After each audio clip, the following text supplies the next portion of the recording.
Plus d'informations avec le général Jack Keane, analyste Fox News. La stratégie a débuté il y a 4 minutes. Dites-nous ce que vous pensez de la possibilité de parvenir à une meilleure conclusion après l'échec des négociations. Oui. Eh bien, tout d'abord, je pense que le moment est vraiment parfait à cause de ce qui s'est passé. L'Iran avait un avantage évident en fermant le détroit d'Ormuz et en imposant un cessez-le-feu à ce moment clé. Il voulait vraiment la fin de la guerre, alors nous avons entamé des négociations et, clairement, le président a donné des instructions claires et précises à ses négociateurs. Il voulait tout, mais il n'a pas toujours tout obtenu. Les Iraniens m'ont peu surpris. Je pense qu'en réalité, ils ont mal calculé parce qu'ils ont surestimé l'importance du détroit d'Ormuz et le fait d'en prendre le contrôle. Nous comprenons tous son importance régionale et son impact sur l'économie mondiale. Compris. Mais je pense qu'ils croyaient que cela aurait plus d'impact sur le président et son équipe et espéraient que nous céderions et ferions des concessions parce qu'ils pensaient nous avoir acquis. Au contraire, un contrôle total du détroit. Mais ce n'était pas le cas. Vous savez, j'ai toujours confiance dans le président. Il est notre principale protection ici et il ne conclura pas un mauvais accord. C'est la réalité.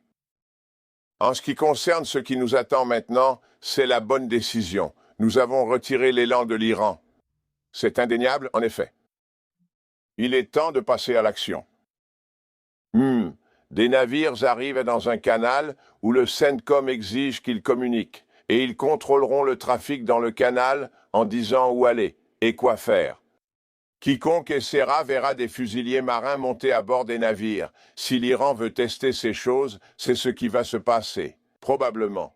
Est-ce qu'ils veulent vraiment l'humiliation de voir des fusiliers marins à la télévision internationale monter à bord d'un navire transportant leur pétrole? Ce n'est peut-être pas le navire principal, mais la cargaison est à eux.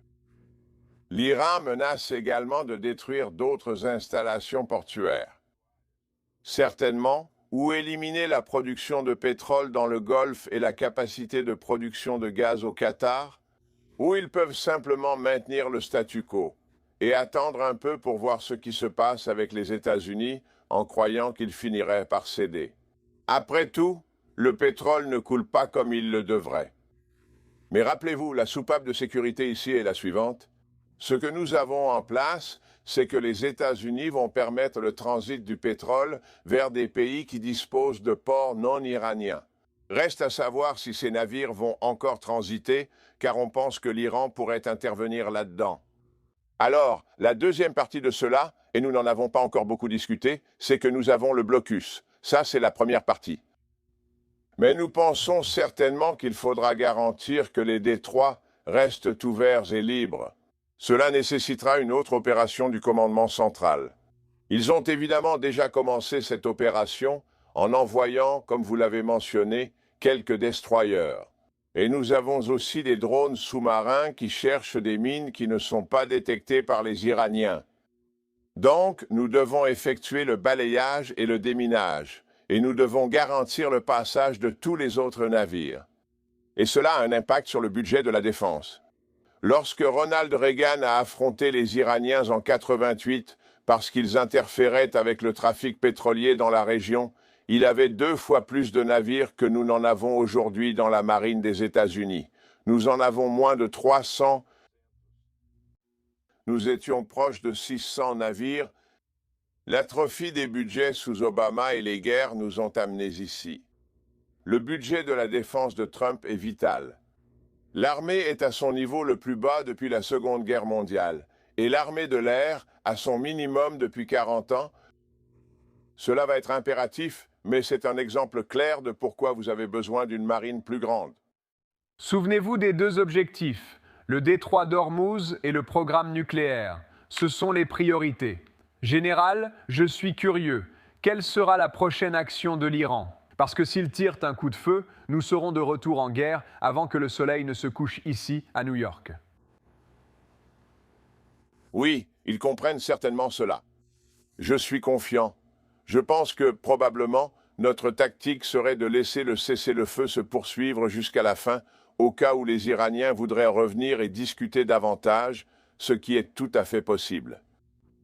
Je veux dire, Maintenant, ils savent à quel point les Américains sont fermes dans leur position et ils seront peut-être prêts à faire quelques concessions qu'ils n'étaient pas prêts à faire auparavant. Et, comme je l'ai déjà dit plusieurs fois ici, Bill, même lorsqu'ils font ce genre de concessions, il faut rester totalement sceptique à ce sujet, parce qu'il y a de fortes chances que ce ne soit qu'un cessez-le-feu différé, ce qui est dans leur intérêt et certainement pas dans le nôtre. Oui, les Iraniens savent que nous reprendrons les opérations de combat. Mais croyez-moi, je pense que dès que le cessez-le-feu prendra fin, nous devrons de toute façon reprendre les opérations de combat. Je veux dire, avec Cooper à la tête du commandement central et Zamir à la tête des forces de défense d'Israël, ils avaient encore presque 2 semaines de cibles à éliminer. Cela montre qu'il reste quelque chose à faire là-bas et que nous devons y aller et finir le travail. S'il y en a quelques-uns, il y a des cibles très critiques, et si nous voulons faire quelque chose de limité, alors c'est absolument essentiel. Mais moi, je pense que ces commandants doivent diriger, et ils vont certainement le faire. Ils vont dire au Premier ministre Netanyahou et aussi au président Trump, « Voici ce qu'il nous reste, voici les tâches qui nous attendent, et ces décisions seront prises en conséquence. » Merci. Général Kenney, merci. Alors que nous commençons ce blocage d'environ 10 minutes, c'est formidable de vous avoir avec nous ce matin. Merci. Merci. Merci, monsieur. Bienvenue de retour en Amérique. Nous sommes ici avec l'expert des experts, le général 4 étoiles à la retraite, Jack Keane. Général, nous savons que les Iraniens n'étaient pas intéressés par un accord. Nous savons que le président des États-Unis avait plusieurs lignes rouges, des lignes rouges très très importantes qu'il avait établies dès le début. Alors, ils arrivent à cette négociation et il ne semble pas qu'ils soient venus à cette négociation avec l'idée de céder. Qu'est-ce que tu penses de tout ça? Eh bien, je pense qu'ils sont probablement venus avec l'idée que, à cause de la pression dans le détroit d'Ormuz, nous allions faire quelques concessions et céder un peu à leur volonté. Je pense qu'ils sont assez naïfs. Ce n'est pas la première fois, tu sais, qu'ils sous-estiment la détermination et la fermeté des Américains. Surtout quand il s'agit de ce président qui a l'habitude de ne tolérer aucune provocation de leur part. Donc, nous ne sommes pas surpris. Nous ne sommes pas surpris, eux peut-être un peu. Et, écoute, il faut qu'on en finisse avec cette fiction de Galibaf. Le ministre des Affaires étrangères et les autres avec qui nous traitons ne sont pas du même genre que les dirigeants précédents. Je veux dire, clairement, les autres dirigeants ont gouverné pendant un certain temps, mais ils sont tous pareils. C'est la réalité. Galibaf est le gars qui dirige la garde révolutionnaire islamique d'Afghanistan, Ahmad Vahid, sont tous les deux du même genre. Ce sont des radicaux, des théoriciens, des tyrans, des militaristes brutaux. C'est ce qu'ils sont. Et ce gars-là, Galibaf, tu sais qui était son meilleur ami d'enfance? Qassem Soleimani. Et ils sont entrés ensemble dans la garde révolutionnaire iranienne et se sont aidés tout au long de leur carrière jusqu'au moment où Qassem Soleimani a été éliminé par le gouvernement Trump. Donc, on ne devrait pas être si surpris, tu sais, qu'ils ne veulent pas accepter d'accord parce qu'ils sont des durs et qu'ils espèrent qu'on abandonne, mais on n'abandonnera pas. Et la bonne nouvelle, c'est que je respecte les négociateurs là-bas, mais notre principal soutien, c'est le président Trump, avec qui je suis sûr qu'il discutait, et lui, il n'acceptera pas un mauvais accord de la part de ces gars-là. Donc, évidemment, le principal sujet sur la table était la question nucléaire. Vous n'enrichissez pas d'uranium. Remettez tout l'uranium enrichi que vous possédez. Remettez-le à nous ou à quelqu'un d'autre. Et nous aurons des inspecteurs pour vérifier le retrait. Toutes vos installations nucléaires, certaines que nous avons déjà bombardées, comprends cela, Marc. Mais toutes ces opérations nucléaires que tu as encore, elles doivent être démantelées et cela doit être vérifié. Donc cela ne peut pas simplement être déclaré dans l'accord là-bas. Pour nous, mais exclusivement à la table des négociations, il y a les inspections.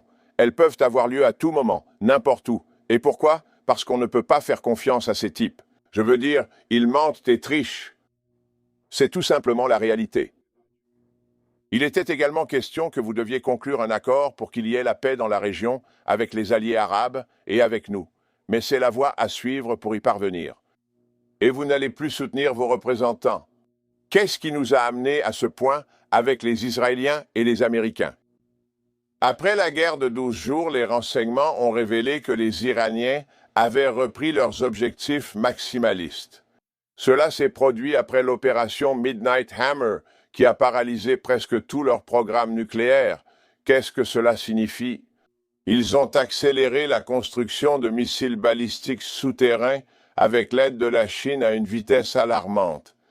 Les services de renseignement se sont alarmés, attirant l'attention de Netanyahou et aussi de notre président. Ils ont commencé, Marc, à canaliser de l'argent par le biais de réseaux de proxy, des centaines de millions de dollars. Ils ont changé cela. Quelles étaient les banques centrales qu'ils utilisaient? Ils faisaient transiter l'argent par Istanbul comme dernier point de passage. Donc, leur soutien à leurs proxys et leur détermination à utiliser ces proxys pour aider à détruire l'État d'Israël n'avaient pas changé. Pas du tout. Et ils ont pris la décision de relancer le programme nucléaire, mais ils n'avaient pas encore décidé de le mettre à exécution, car ils savaient très bien que nous surveillions tout.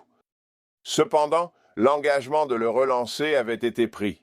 Et en ajoutant tout cela, ainsi que l'augmentation significative du développement des drones, nous savions très bien que ce n'était qu'une question de temps avant que le régime n'ait la capacité de se doter d'armes nucléaires et n'utilise ses moyens conventionnels pour déstabiliser la région, comme ils l'ont déjà fait auparavant. Alors, cette vision claire du Premier ministre et de notre Président, ensemble, a dit « ça suffit ». En effet, ça suffit. Nous devons nous attaquer à cela et l'arrêter une bonne fois pour toutes. Et c'est là où nous en sommes maintenant.